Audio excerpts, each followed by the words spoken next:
అనారోగ్యం, ఉద్యోగం, వ్యాపారం అప్పులతో బాధపడుతున్నారా? వెంటనే జేకేఆర్ గురువు గారికి కాల్ చేసి అపాయింట్మెంట్ తీసుకోండి. నమస్తే రమ్మగారు. నమస్తే జయ. రమ్మగారు, ఈ రోజుల్లో మనం ఎక్కువగా సహజీవనం, లివ్ ఇన్ రిలేషన్లో ఉన్న వాళ్ళని ఎక్కువగా చూస్తున్నాం.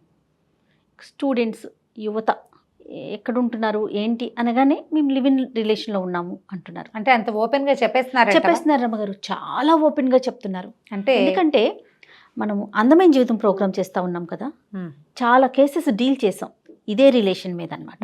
ఓపెన్గా చక్కగా ఫోన్ చేసి మేము ఈ రిలేషన్లో ఉన్నాము, ఆ రిలేషన్ వల్ల వచ్చిన ఇబ్బందులు, మధ్యలో ఆగిపోతున్నాడు తననో, లేకపోతే ఆ అమ్మాయికి ఇష్టం లేకపోతుందో, ఇలాంటి కేసులు అనమాట. చాలా వింటూ ఉన్నాం. బహుశా పేపర్లో చూస్తున్నాం, టీవీస్లో చూస్తూ ఉంటుంటాం. అసలు ఇలాంటి ఆలోచనలు ఇంతకు ముందు ఉన్నాయంటారా? పెళ్ళి కాకుండా కలిసి ఉండటం అనే కాన్సెప్ట్ పాత రోజుల్లో ఉన్నాయంటే వివాహాలు 7 రకాలు 8 రకాలు ఉన్నాయి జయ. అందులో గాంధర్వ వివాహం అని ఒకటి ఉంది. అవును, గాంధర్వ వివాహం అంటే అమ్మా నాన్న ఒప్పుదల ఏమీ లేదు, వీళ్ళిద్దరూ ఒకసారి కలిసి ఉంటారు అంచేత ఆ తర్వాత వీళ్ళిద్దరూ భార్యాభర్తలు అయిపోతారు. గాంధర్వ విధిని వివాహం చేసుకుని అబ్బాయి అమ్మాయిని తన ఇంటికి తీసుకెళ్ళిపోవటం. వివాహం చేసుకొని గాంధర్వ వివాహం అంటే కలిసి ఉండటమే, ఇంకా అంతే. స్పెసిఫిక్గా దానికి పెళ్ళి లేదు వాళ్ళిద్దరే, ఇంకెవరు పంచభూతాల సాక్షిగా గాంధర్వ వివాహం చేసుకోడు. గాంధర్వ వివాహం అంటే ఏమీ లేదు, ఫిజికల్ రిలేషన్ అన్నమాట. దాని అర్థం అది. ఫిజికల్ రిలేషన్ ఏర్పడ్డాక ఇక పెళ్ళైపోయినట్టే, తీసుకెళ్ళిపోయేవాళ్ళు. మనం శకుంతల కథ విన్నామా? అవును. గాంధర్వ విధిని వివాహం చేసుకున్నాడు ఆయన, దుష్యంతుడు శకుంతలని. వాళ్ళ అమ్మా నాన్న చెప్పలా, వీళ్ళ అమ్మా నాన్న చెప్పలా, వాళ్ళ తండ్రి పర్మిషన్ తీసుకోవాలా, ఆమెతో స్పెండ్ చేశాడు, ఆమె ప్రెగ్నెంట్ అయింది. ఆ పెళ్ళిని దుష్యంతుడు నిలబెట్టుకున్నాడు, ఆమె కొడుకే రాజయ్యాడు. ఇలాంటి కథలు మనకి పూర్వకాలం ఉండేవి. తర్వాత మన యుగంలో రాజులు ఎక్కడైనా ఓ అమ్మాయి కనపడితే దాని వెంట తీసుకెళ్ళిపోవటం, కానీ ఆ అమ్మాయిని చివరి వరకు ఆ రాజే చూసుకునేవాడు. అలాంటివి కనపడ్డాయి. మామూలు మనలాంటి సాధారణ అంటే ఏమైనా రాజ్యాలు పోయిన తర్వాత జీవితాల్లో ఇలా ఎవరైనా తీసుకెళ్ళిపోతే దాన్ని వివాహంగా పరిగణించడం పోయింది సమాజం. దానికి బ్యాడ్ వర్డ్స్ ఉంటాయి, దానికి ఒక ప్రత్యేకమైన పేర్లు ఉంటాయి. నేను యూజ్ చేయటల్లా, ఎవరి ఉద్దేశం ప్రకారం వాళ్ళు పెట్టుకోవాలి దానికి. అయితే ఈ చాలామంది భార్యలున్నా లేదా 2-3 భార్యలున్నా, ఒక భార్య ఉన్న జమీందారుతో పాటు ఉండిపోవటం, అవి కనపడేవి. క్రమంగా మూవతుబరులు, కాస్త బాగా డబ్బులున్న వాళ్ళు, ఆస్తిపరులు, ఇలా ఎవరో ఒకరిని తమతో పాటు అట్టే పెట్టుకోవటం కూడా కనిపించేది. భార్యకి తెలిసి తెలియకుండా కూడాను. తెలిసినా వాళ్ళు పెద్ద చేసేదేం లేదు. ఆ ఎవరినైతే అట్టే పెట్టుకున్నారో వాళ్ళకి ఏదో పొలాలు పుట్రలు ఇవ్వడం అలా ఉండేది. తర్వాత చిన్న చిన్న కుటుంబాల్లో కూడా అది వచ్చినా కూడా ఎవరో ఒకళ్ళు, ఎక్కడో ఒకటి. ఇప్పుడు కూడా నువ్వు చెప్తున్న లివింగ్ టుగెదరు ఎక్కడో ఒకటే ఉన్నాయి. వీళ్ళు నీకు చెప్పేస్తున్నారు, కానీ వాళ్ళ అమ్మా నాన్నకి నేను లివింగ్లో ఉన్నానని ఆ పిల్ల కానీ పిల్లాడు కానీ ఉందే వాళ్ళకి చెప్పము అని చెప్తున్నారు.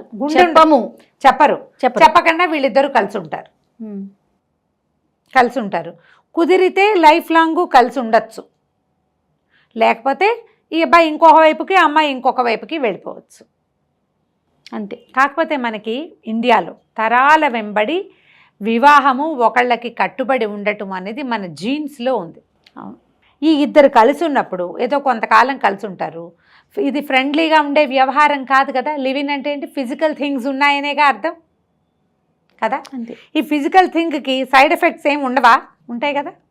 అయితే ప్రెగ్నెన్సీలు, మిస్క్యారేజెస్ మనం చేసేవే. 1+1 గానే ఉండదు కదా.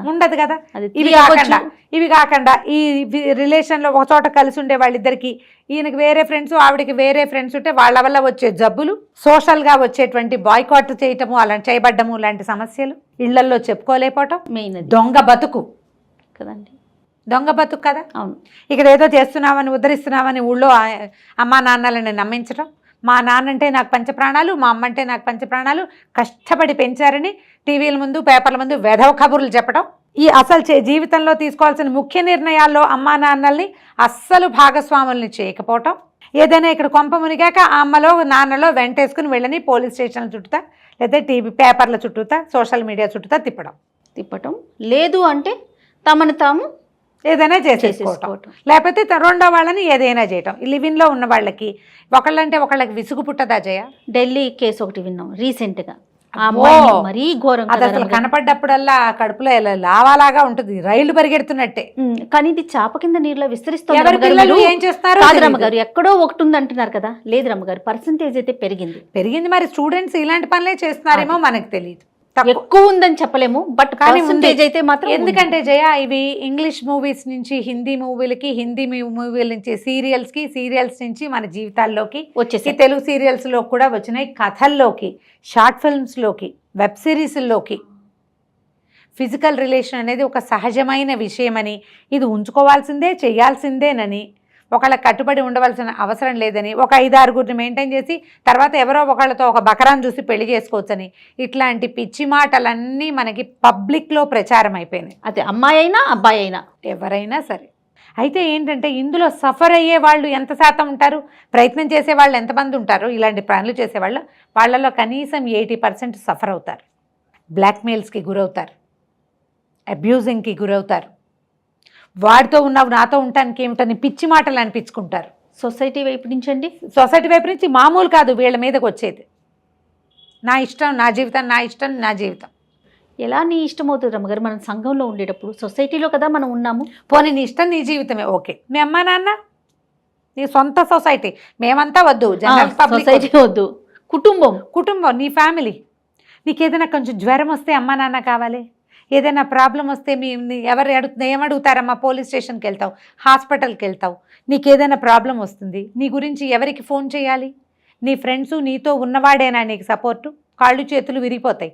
అప్పుడు పిల్లలు పుట్టేస్తారు, వాళ్ళని ఏం చేస్తారు? వాళ్ళని ఎలా తీరా పరిచయం ఆ చేస్తాం? ప్రెగ్నెన్సీ వచ్చాక వాడో ఈ అమ్మాయికే వాడితో ఉండదు, లేదా వాడే దీంతో ఉండనంటాడు. అవును. అప్పుడు మిస్క్యారేజెస్, ఆరోగ్యం పాడయ్యేది ఎవరికి? పోనీ ఆ పెళ్ళికి ఎందుకు అగెనెస్ట్గా ఉంటారు అందరూ? ఇందులో పెళ్లి మీద, వివాహ వ్యవస్థ మీద నమ్మకం లేక ఇలా ఉండేవాళ్ళు ఉండరు జయ. వీళ్ళు ఏమంటారంటే, దీన్ని ఏదో అనాలి, దానికి ఒక ప్రత్యేకమైన ఇంగ్లీష్ పదం ఒకటి వింటుంటాను. కేవలం ఏంటంటే బెనిఫిట్స్ కోసం కలిసి ఉంటారు. ప్రేమతోటి వివాహ వ్యవస్థ, వివాహం అనేది మనకి బంధనం కాకూడదు, వివాహం అంటే బంధం, బాధ్యత. కలిసి ఉందాం, నీ దారి నువ్వు, నా దారి నేను ఉంటా, మన ఇద్దరం కలిసి ఉందాం. నీ ఇష్టం నీది, నా ఇష్టం నాది, మన ఇద్దరం కలిసి ఉందాం. నీ ఆలోచనలు ఇవి, నావి నావే, కానీ మన ఇద్దరం కలిసి ఉందాం. ఈ కలిసి ఉన్నప్పుడు వచ్చేటువంటి ఈ సైడ్ ఎఫెక్ట్స్ అన్నిటినీ ఎవరు హ్యాండిల్ చేస్తారు? మీరు ఇంతకు ముందు చెప్పారు చూసారా రమ్మగారు, అది ఒక రిలేషన్లోనే ఉండాలి ఆ సంబంధం అనేది.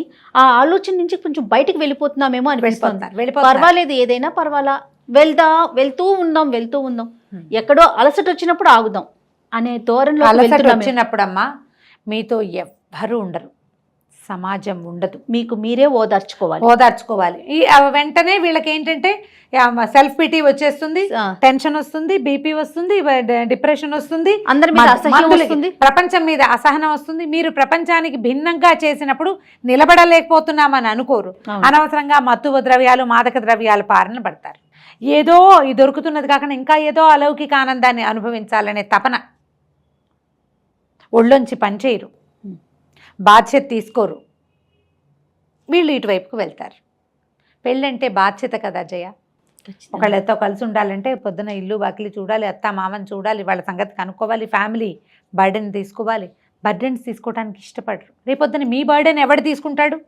నేనైతే దీన్ని పూర్తిగా సినిమాలకే కట్టపెడతాను జయ. దీన్ని సినిమాల్లో చూపించే దీన్ని పెంచారు అంతే. ఎక్కడో ఒకటి ఉండేది, ఇప్పుడు ప్రతి చోటగా మారిపోయింది. పిల్లలు అక్కడ ఇక్కడ ఫారిన్ కంట్రీస్లో అంటే ఇంకా అసలు మనం చెప్పేదే లేదు. మొన్న అసందర్భం కాదేమో చెప్పచ్చు అనుకుంటా, ఒక అబ్బాయి పెళ్లి సంబంధాలు ఎవరో అడిగారు నన్ను, ఒక అబ్బాయికి సంబంధాలు.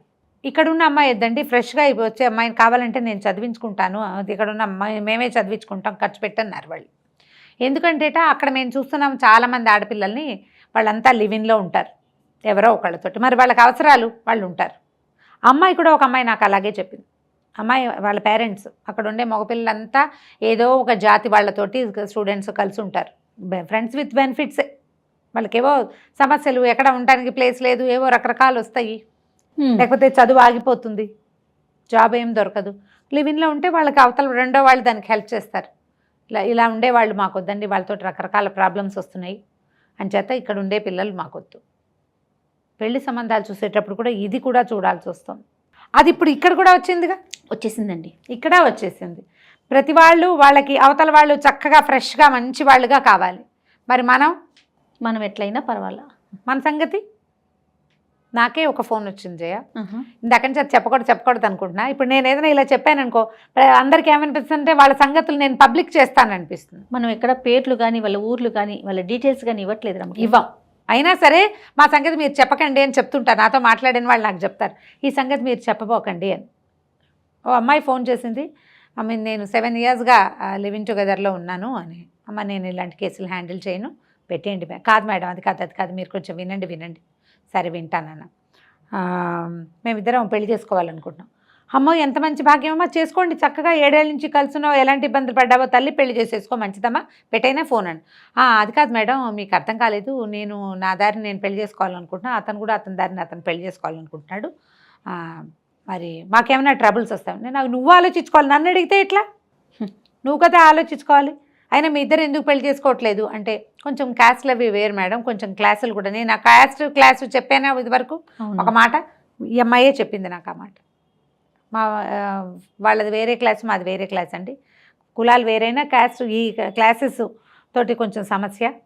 మేము కలిసే చదువుకున్నాం, కలిసే ఉద్యోగాలు చేసుకుంటున్నాం, కలిసే ఉన్నాం, అన్ని ఖర్చులు కలిసి వస్తాయని కలిసి ఉంటున్నాము. ఇప్పుడు మా ఇద్దరికి ఒకళ్ళకి పెద్దగా సరిపట్టలేదండి, తను కూడా ఎవరినో చూసుకున్నాడు. నేనేమైనా ట్రబుల్ ఫేస్ చేస్తానా రేపు ఫ్రెష్గా పెళ్లి చేసుకుంటే? చాలా ఓపికగా విన్నాను.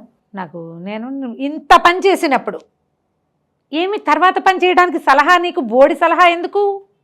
7 years, 7 ఏళ్ళు, నియర్లీ అమ్మాయికి ఒక 30 ఏళ్ళు ఉన్నాయి దగ్గర. 28, 29 ఏళ్ళు ఉంటాయి ఇద్దరికి, ఒకే వయసు అట. పోనీలే, సైడ్ ఎఫెక్ట్స్ ఏం లేవా అంటే ఉన్నాయి, అవన్నీ జరుగుతుంటాయి కదా. నీ లోపల మనస్సు అనేది ఒకటి ఉంటుంది కదా. ఏమో జయ, అప్పుడు నేనేమనంటే నన్ను నీ మనసాక్షి నాకెందుకు అవన్నీ, ఏం చేయాలి ఇప్పుడు? ఇంత పని చేసినప్పుడు నీకు సలహా వద్దు, అక్కర్లేదు, సలహా అక్కర్లా, ఇంత తెగింపు, ఇంత పని ఇప్పుడు పేరెంట్స్ తోటి చెప్పాలా వద్దా? చెప్తే ఎట్లా? కొంతమందికి చుట్టాల్లో కూడా కొంతమందికి తెలుసు, తెలియకుండా ఉండదు. చాలా కొద్ది మంది ఈ లివింగ్లో ఉండి కూడా తర్వాత మెల్లిగా పెళ్ళిళ్ళు చేసుకుని సెటిల్ అయ్యే వాళ్ళ సంఖ్య అయితే నాకు తెలిసి తక్కువ. సంతోషం జరిగితే సంతోషం. నువ్వు ఎక్కువ వింటున్నావు కదా, మరి నువ్వు చెప్పాలి. నేనైతే వినట్లేదు రమ్మగారు. సేమ్ మీరు ఎట్లయితే కేసుని ఫేస్ చేశారో సేమ్ అండి. ఇద్దరం కలిసి ఉన్నాము, ఒక 2 years ఉన్నాము, నాకు అతను నచ్చట్లేదు, అతనికి నేను నచ్చట్లేదు అని విడిపోవటం కానీ, లేదా నాకు అతను నచ్చుతున్నాడు, అతనికి నేను ఇష్టం లేదట, అందుకని నాకు అతనే కావాలి, ఏం చేయాలి? ముందుగానే అగ్రిమెంట్లు కూడా రాసుకుంటున్నారట. మనం ఇన్ని ఇయర్స్ కలిసి ఉందాము, నచ్చితే పెళ్లి చేసుకుందాం, లేకుంటే లేదు అని. బిజినెస్ లాగా రమ్మగారు. మొన్న ఒక కేసు అదే మాట్లాడాం డాక్టర్ గారు, నేను కూడా. ముందుగా అగ్రిమెంట్ రాసుకున్నాం, మేము ఇన్ని ఇయర్స్ వరకు కలిసి ఉందాం, ఆ తర్వాత నచ్చితేనే నువ్వు ప్రపోజ్ చేయి, పెళ్లి చేసుకుందామని, లేదా నేను ప్రపోజ్ చేస్తా, ఓకే అయితే కంటిన్యూ చేద్దాం. చాలా హాలీవుడ్ సినిమాల్లో చూస్తుండే వాళ్ళని జయ, ఈ సీను. వీళ్ళిద్దరు ఒకే చోట ఉంటుంటారు, ఒకే ఇంట్లో ఉంటుంటారు, అన్ని పార్టీలు. నాకు ఇప్పుడు ప్రేమ కలిగింది, నాకు అతను కావాలంటది ఆ అమ్మాయి. ఓహో, కలిగిందా? కలిగింది. అతను ఏమంటాడు, ముందు అగ్రిమెంట్ రాసుకున్నాం కదా, మరి నువ్వు ఎలా, నీకు నా మీద ఎలా ప్రేమ కలుగుతుంది, నాకు ఇష్టం లేదు నువ్వు అంటాడు అతను. అసలు విచిత్రమైన విషయాలు అంటే మీరు విచిత్రానికి ఏముంది, నేను చెప్తున్నాగా. ఫారిన్ సినిమాలు చూస్తాం, హాలీవుడ్ సినిమాల్లో వాళ్ళన్నీ కలిసి ఉంటారు, ఎప్పటి నుంచో కలిసి ఉంటారు. సడన్ గా ఒకరోజు అతను ఉంగరం చూపిస్తాడు, అని ఈవిడ పడిపోతుంది, వాడిని కావలించుకుంటుంది, జనాలందరూ ఓహో అని కళ్ళనీళ్ళు పెట్టుకుంటారు. ఆఫీస్లో ఉన్న వాళ్ళల్లో కొంతమంది ఏడ్ చేస్తుంటారు, ఓ మై గాడ్ అని. సరే, ఇద్దరు పెళ్లి చేసుకుంటారు. ప్రెగ్నెన్సీలో ఉండి పెళ్లి చేసుకునే వాళ్ళు కూడా కనపడతారు, ఫారిన్ ఇంగ్లీష్ సినిమాల్లో కనిపిస్తారు. 6వ నెల 7వ నెల ప్రెగ్నెంట్, పెళ్ళి. మరి వాళ్ళందరినీ మనం ఆదర్శంగా తీసుకుంటే, మనకేమో సమాజం కావాలి, కుటుంబం కావాలి, మనకి ఏదైనా ప్రాబ్లం వస్తే నాకెవరు లేరు, నన్నెవరు సపోర్ట్ చేయట్లేదని ఏడుస్తాం మనం. ఒంటరిగా 18 ఏళ్ళు 17 ఏళ్ళు రాగానే మన దారిని మనం బతికేయలేము. మన అమ్మా నాన్న ఎప్పుడూ మనకి సపోర్ట్ చేయాలి. ఓ పిల్ల పుట్టిందంటే మనకు ఒకళ్ళు సపోర్ట్ కావాలి, పిల్లని పెంచడానికి ఎవరూ లేరని ఏడుస్తాము. ఇవన్నీ కావాలంటే, అమ్మా నాన్న సపోర్ట్ చేయాలంటే, సమాజం హర్షించే రకపు పని చేయాలి కదా మనం. హర్షించని పని చేసేసి మళ్ళీ థింగ్స్ నార్మల్గా ఉండాలి, నన్ను గౌరవించాలి, నన్ను వెలివేయకూడదు, నన్ను అదేదో చేయకూడదు, నన్ను గౌరవంతో చూడాలంటే గౌరవం ఏమని చేసుకోవాలి, మనం సంపాదించుకోవాలి గౌరవాన్ని. ఇప్పుడు నలుగురు కలిసి ఓ చోట కూడి 4 అక్షింతలు వేసి నీకు పెళ్లి చేసింది ఒక రకమా, నువ్వెవరితోటో రహస్యంగా గదిలోకి వెళ్ళి చేసుకున్నది పెళ్ళే అదే ఏమిటి? ఏమనాలి దాన్ని? దేన్ని హర్షించగలదు సమాజం? హర్షించలేదు కదా. ఎట్టి పరిస్థితులు. దానివల్ల వచ్చే సైడ్ ఎఫెక్ట్స్ ఎవరు భరించాలి? నువ్వే కాదు. నువ్వు ఇప్పుడు లోన్లీగా ఉన్నాను, నేను అదైపోయాను, నాకు డిప్రెషను, డాక్టర్లు ఎందుకు వాళ్ళంతా అలా తిరిగి తిరిగి చచ్చిపోతున్నారు కదా ఫారిన్ కంట్రీస్లో. ఎవ్వరు తోడలేకే కదా వాళ్ళకి విపరీతంగా కౌన్సిలర్లు ఉన్నారు. మనం కూడా అలాగే పెరుగుతున్నామని చాలా బాధగా ఉంటుంది నాకు. ఎంతసేపు వాళ్ళకి థెరపిస్టులు కావాలి. ఎందుకంటే కుటుంబ సౌఖ్యాలు లేక వాళ్ళకి. మనకు ఉన్న కుటుంబ జీవితాలను ఎందుకు పాడు చేసుకుంటున్నాము? ఈ స్వతంత్రించటం ఎందుకు? తప్పు కదా. మనకు సమాజం హర్షించదు, మనం చేయలేని పని, చేయకూడని పని. మన కల్చర్ కానే కాదు. మన డబ్బులున్నాయనో ఎవరికి తెలియదనో చేయకూడదు. పెళ్ళే కావాలనుకుంటే చెప్పుకు చక్కగా ఇంట్లో చెప్పి చేసేసుకోండి హాయిగా. ఏదైనా ఉంటే నలుగురు కలిసి హ్యాండిల్ చేస్తారు. ఏదైనా ప్రాబ్లం వచ్చినా నలుగురు కలిసి హ్యాండిల్ చేస్తారు. ఇబ్బందే వచ్చింది, మనకు ఎలాగో డివోర్సులు వచ్చినాయి, అవును, దాన్నైనా సమాజం హర్షిస్తుంది. ఇంకేం చేస్తారు? వీడు ఇలాంటి వాడు, లేదా ఈ అమ్మాయి ఇలాంటిది, ఇక వాళ్ళకి వేరే దారి లేదు అని. నువ్వు నీ దారి నువ్వు రహస్యంగా చేసిన పనిని ఎవ్వరూ హర్షించరు, సమర్థించరు, నీకు సపోర్ట్ చేయరు, తోడు రాదు. అవును. అమ్మా నాన్న వదిలిపెట్టుకోలేక ఏం చేస్తారు ఆ పిల్లలు వెంబడి ఉంటారు. పాపం వాళ్ళకి సమాజం వాళ్ళకేం ఉండదు. వాళ్ళని ప్రపంచం నుంచి వెలివేయించబడేలాగా చేసేస్తాం మనం. దీని మీద పునరాలోచన చేయండి అమ్మా. ఎవరైతే దీనికి వెళ్ళదలుచుకున్నారో అసలు నేను ఇందులోకి ఎందుకు దిగుతున్నాను అనేది ఒకసారి ఆలోచించుకోవాలి. ప్రేమే ఉంటే పెళ్ళి ఎందుకు చేసుకోం మనం? అంత కలిసి ఉండాలన్న తీవ్రమైన కోరిక ఉన్నప్పుడు కలిసి ఉంచేందుకు ఒక మంచి విధానం ఉంది కదా, పాలిష్డ్ విధానం. అంటే ఇక్కడ ప్రేమ ఉంది, ఒకరినొకరు తెలుసుకునే ప్రక్రియలో భాగంగా కలిసి ఉంటున్నాం అనేది కాన్సెప్ట్ రామగారు. ముందుగానే ఇప్పుడు తన గురించి నేను, అతని గురించి ఆమె గురించి ఒకరికొకరు తెలుసుకోవాలి అనే ప్రయత్నంలో భాగంగా ఇద్దరం కలిసి ఉంటాం. ఒకరి అభిప్రాయాలు, వారి మంచి చెడులు నాకు నచ్చితే, వారికి నచ్చితే ఇద్దరం కలిసి అప్పుడు పెళ్లి దాకా వెళ్తాం. లేదా మేము కలిసి ఉంటాం. కలిసి ఉండటంలో ఫిజికల్ థింగ్ ఉంది కదా, అది మాత్రం చర్చలోకి రావట్లేదు. ఉంటుంది, లేకుండా ఎట్లా ఉంటుంది జయ? నువ్వు చెప్పు, అది ఎలా సాధ్యం అండి? ఒక ఆడ మగ ఒక చోట ఉంటే ఎవరో ఉంటారు, మీ అందరినీ ఇలా ఒకే ఎట్లా కట్టేస్తారని కొంతమంది నిలదీస్తారేమో మరి. కానీ దాన్ని మీరు ఎట్లా తప్పించుకోగలుగుతారో చెప్పండి. దానివల్ల రాగలిగే ప్రమాదం ఏదైనా ఉంటే అది ఆడపిల్లలకే కదా ఖచ్చితంగా రాగలిగే ఇబ్బంది.